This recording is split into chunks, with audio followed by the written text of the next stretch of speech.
Well, to discuss things a little further, I'm joined now by Kamran Bokhari. He's a senior fellow with the Center for Global Policy and a fellow with George Washington University's program on extremism.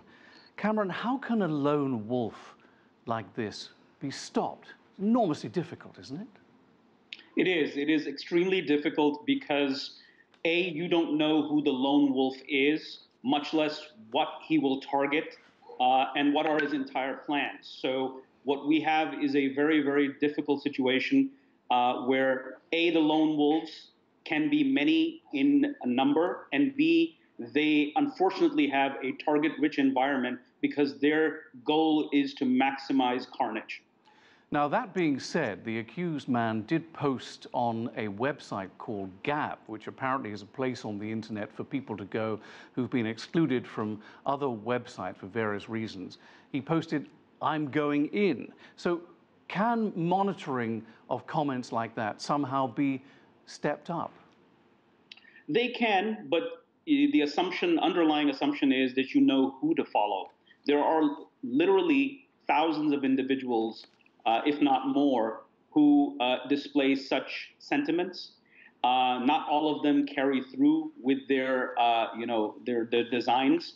It's a very difficult thing to monitor unless someone is on the radar of law enforcement, someone who has had a brush with the law, someone who has been arrested or came under the, if you will, surveillance of intelligence agencies.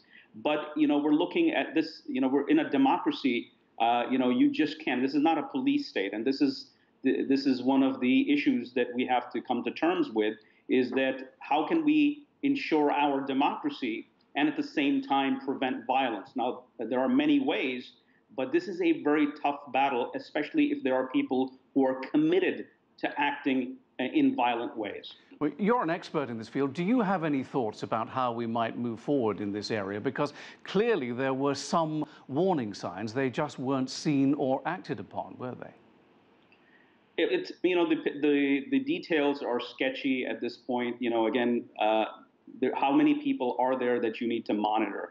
It's just not possible to figure out which of those people are going to be acting in these ways. Now, the one thing that can be done is, it's a civic thing where we create a civic sense where hate speech is not ignored.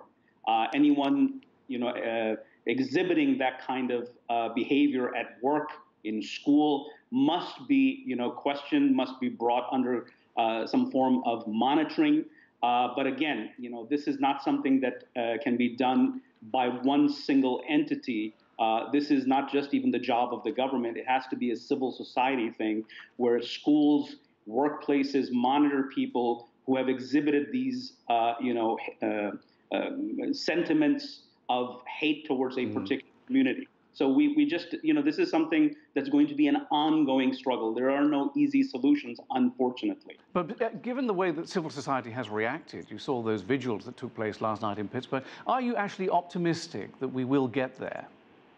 I think so. I think that, look, one of the things is that we have to learn from this experience is that the political climate in the country is really running counter to the spirit of democracy. I don't want to say, our democracy is in danger, but I think that, we need to be vigilant. The democracy is something that has to be protected. It's a work in progress. It's kind of like saying perfecting the union. So I think that we have to continue to, foster the kind of discourse, political discourse, that doesn't polarize. And I think it's happening. The president has a lot of responsibility that he needs to step up to.